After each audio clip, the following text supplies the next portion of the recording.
Hey, what up? It's Pika.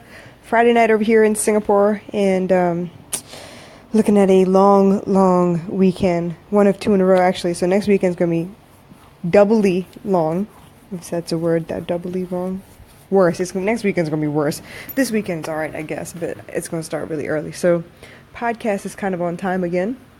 I actually fell asleep before this though, because I just could not keep my eyes open, y'all. It's been a lot of late nights, early mornings, wake up in the middle of the night, checking stuff. I can't sleep. I'm too excited. Today was a pretty decent day. We had training this morning. I had 6 people in our training class. 2 of them weren't actually training, they were observing, but that's cool enough. It's nice to have a full class. And then from there, I had a personal training I had to do with one of my colleagues. She's going to be a center manager, so I'm really excited about that. Just going through the paces of, what it takes to do my work, and so she can, do for her like I do for my center. From there, made a couple of calls for clients, making sure the workshops are full for this weekend, and came home. I made cream cheese pound cake yesterday because my family decided they want to get together this weekend, and it's a potluck. Unfortunately, with tomorrow's schedule, there's no way in hell I can do all of that stuff and get to the dinner on time unless I prepped ahead of time. So I think I talked about multitasking yesterday. I made the pound cake, and I delivered it today and came back home. We had McDonald's for dinner because once in a while you just need to treat yourself, right? Had McDonald's for dinner, came back home, and honestly, I was so beat. I kind of just lay there and fell asleep. I haven't touched any of my work. I'm about to do a little bit of that here in a minute, but like I said, I have a super early morning tomorrow, so I kind of have to be on point tomorrow. I can't be late. You know me, I'm gonna end up late to everything, but tomorrow I can't afford to be, so I need to go to sleep on time.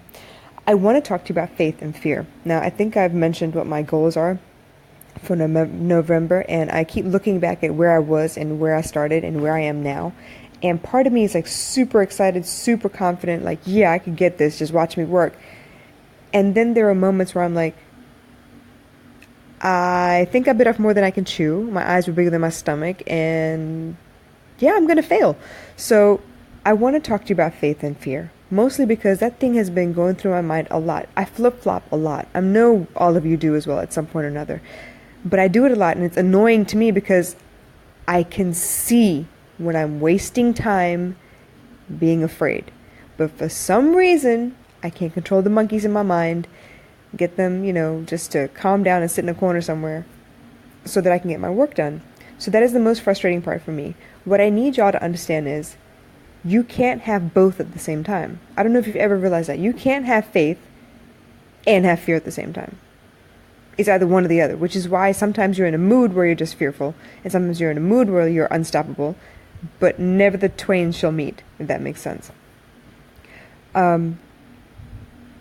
It's odd, though. I was talking to a couple of people, and it occurred to me, both of these things aren't actually physical substances. You can't see them. It's kind of like a belief in something that doesn't actually exist, but you believe anyway. It's almost like God, right?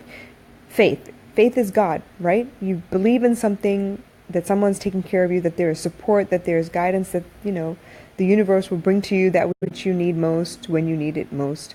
And that's faith. But isn't fear the same thing? It's kind of like, you believe that everything's going to go wrong. What is that Murphy's Law quote? Whatever has to happen always happens for the best. Whatever has to happen always happens for the worst. And if the worst is yet to happen, it usually happens to me first. Isn't that the fear? Like, it's going to screw you up. It's coming. You can't see it. It's like the boogie monster. It's coming to get you. But either way, both of these things you can't see, but you can't have one and the other at the same time. You can only have one or the other. They're mutually exclusive. They cannot exist in the same place. So why not choose? And that's the hard part, you guys. What I've realized is, yeah, I could choose for a moment. And depending on how strong the feeling of fear is, one's going to knock the other one out of the ring. That's just the way it is. So how do we overcome that fearful feeling, that fear, that mindset that, you're going to fail, people are going to laugh at you, that high school feeling like, oh my God, they can see me. Oh my God, do I have like a booger in my nose or something? Oh my God, this is all going wrong. I got to start over. How do you get over that? And I know I've said this before, but lately it really has. I've had to put it into action. I've had to put in action to get rid of the fear. Once I start doing something, and hopefully it's like something mindless, I kind of stop thinking about it. It's almost automatic.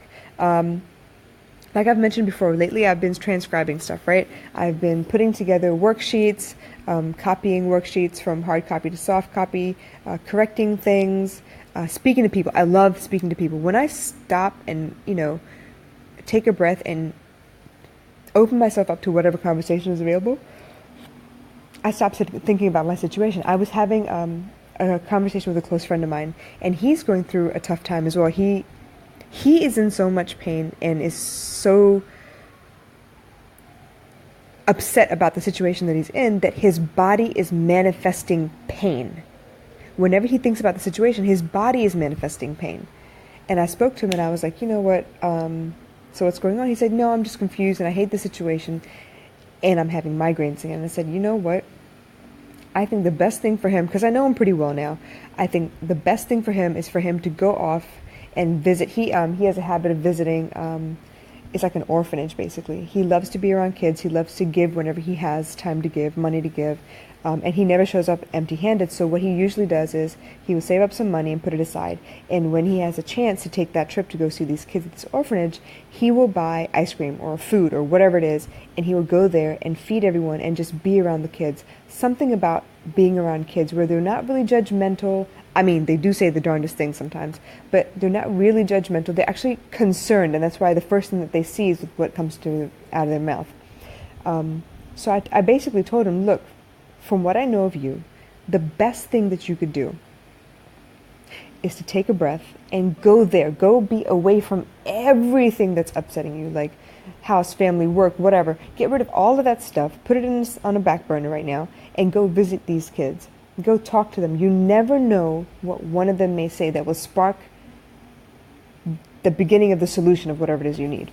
I've had that happen so many times. It's so uncanny. What was it? I think...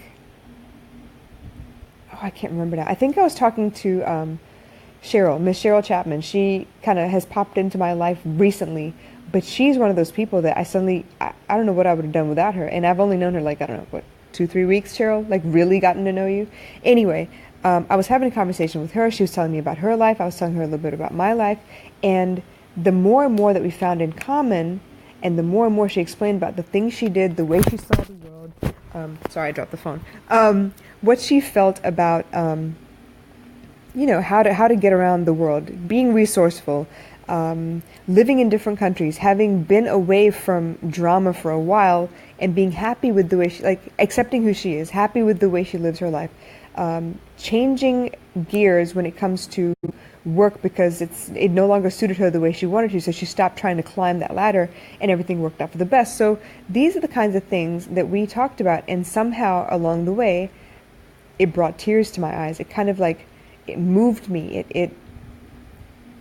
It reminded me of the things that I've overcome. It reminded me that sometimes all I need to do is just focus on the task at hand. Not worry about the future, not worry about the past, just focus on the task at hand. Something else that I was reading lately was, I'm totally into this law of attraction thing right now. So it's been all over everything for me. The other thing I've noticed is if you're trying to manifest something, if you're trying to make something come to life for you, the best thing you can do is stop obsessing about it and just live in the moment. So if you got to stop and smell the roses, go stop and smell the roses. If you've got to cook, blast some music and enjoy the process of cooking. I mean, that isn't to say that your subconscious isn't still working overtime on whatever problems you have. It's more like lose yourself in the activity that you have and let everything fall into place.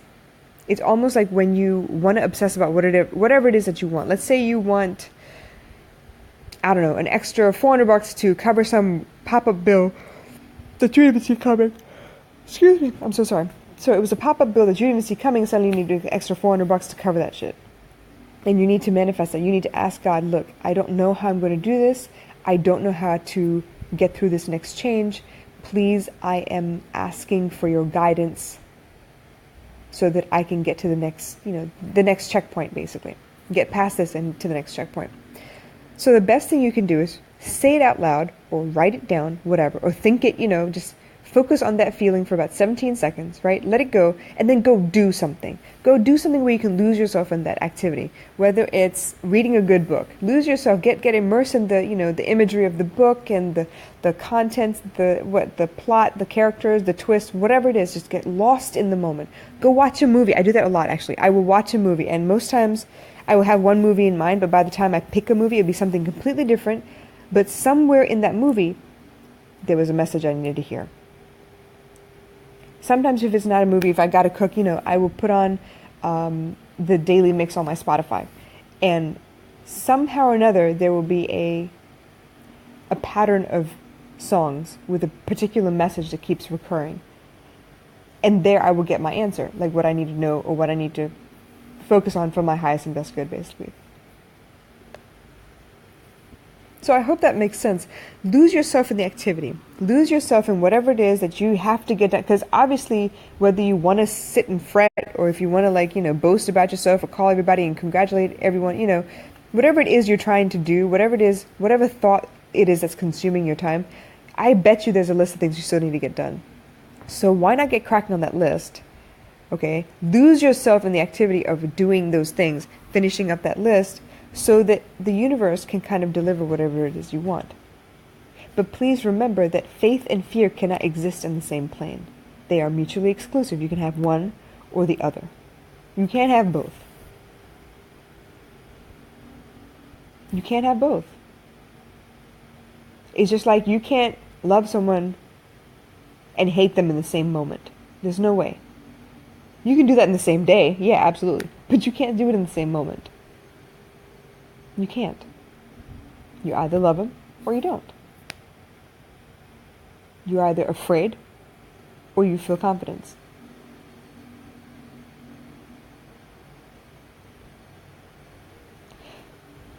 So, I, at the moment, am a little afraid.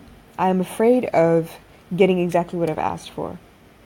I'm afraid of getting the kind of support that I've been looking for all my life. Someone who actually cares about my well-being, somebody who wants to be there for the good and the bad and the ugly, somebody who wants to fight with me on the front lines. Like, get down in the mud and, dig a trench if need be, and just wait out whatever heavy fire is coming. I need warriors alongside me. That's the kind of support I'm looking for. And slowly but surely, these people are popping up. Seriously. It started with Vanessa. Way back in April. And then I added Mia from China. And then slowly but surely, Rishandan from Sri Lanka. And then, who else?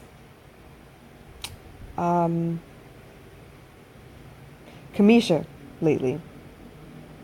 And then Cheryl. So slowly but surely, my tribe is coming together. Slowly but surely, these people are helping me to believe in myself when I don't believe in myself. That's actually why I moved to Singapore. I moved to Singapore because I believe that you are who you are in the first 5 years of life. And who would know me better than my cousins with whom I grew up? With my uncles who raised me. Because they're the ones who were around for the first 5 years. Okay, I was hoping to come back to a place where they could remind me of what kind of a kid I was. Because whether I've changed and adapted and learned, defense mechanisms and how to put up walls and all that stuff, who I was as a child is still inside somewhere. And I'm wondering if someone can remind me. It's one of those quotes that says, a best friend is that person that when you've forgotten your own song, can sing you your melody and remind you.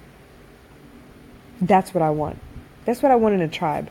People that know each other so well that no matter what the world tells them about these people, they know better. No matter how many people are trying to put you down in your absence, they will stand, grit their teeth, and defend you. I don't need people who are going to be there to showboat when I'm around. I need people who are going to fight for me if I'm not. Who are going to stand up for what I believe in when someone's trying to pick me apart. Those are the kind of people I want. What do you think?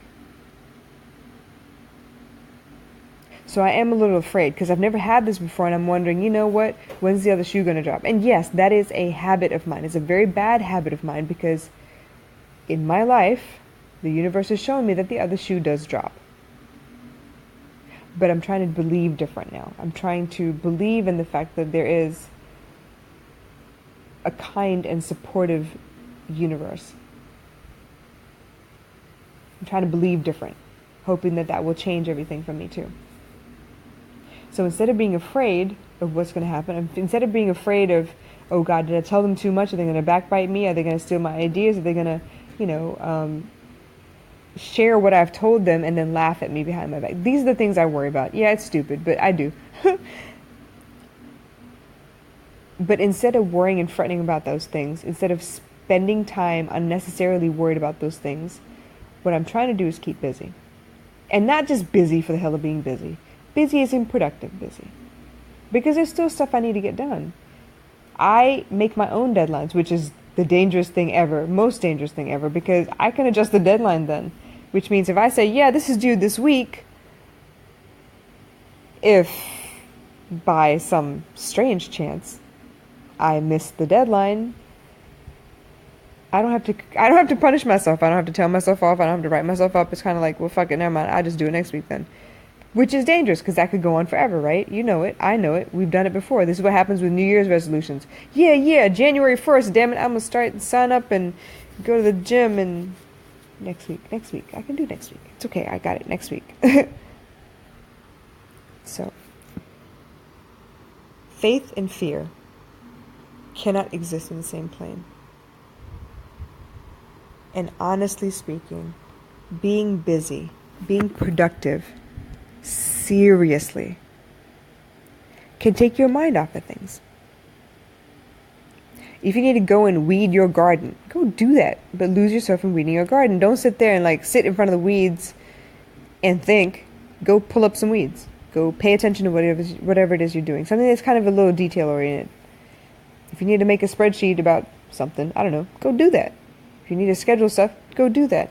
If you need to explain something to somebody, go have some random conversations. Seriously, go have some random conversations. They're awesome. It's a lot of inspiration in a random conversation. They're not actually random, but I'm just saying. All right, you guys, I need to call it a night because I still need to release the next 3 videos on my YouTube channel. So stay tuned for that. Let me know, please, please, please. I would so appreciate it if you would like, share, comment. Get in touch with me, please. I want to have a conversation with you. Who knows? I mean, depending on how well the conversation goes, you may be the next guest spot on my podcast. I would love that. That would be so cool. Once I figure out how to call you in, obviously. But why not? Why not have a conversation where I'm inspired by you and I can talk about something that's dear to your heart, something that might, I don't know, help other people because it's based on something we talked about. That's the kind of world I want to create. I want us to all be involved. I want us to have great conversations. None of this, how are you doing?